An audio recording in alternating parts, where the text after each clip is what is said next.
Once upon a time, there was a poor woodcutter named John. He lived in a small village with his family.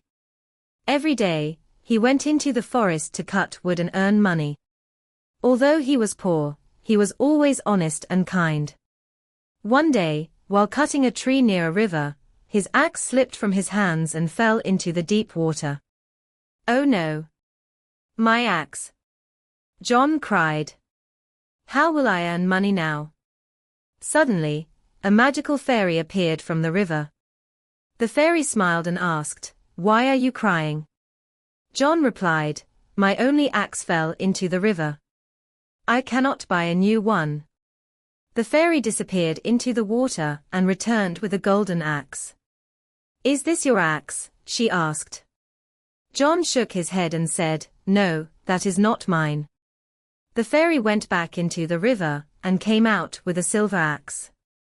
"Is this your axe?" she asked again. John smiled politely and said, "No, that is not mine either."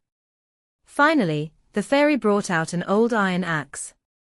John's face lit up with joy. "Yes. That's my axe. Thank you so much." The fairy was pleased by John's honesty. She said, "Because you told the truth, I will reward you." She gave John all 3 axes, the golden axe, the silver axe, and his own iron axe. John thanked the fairy and returned home happily.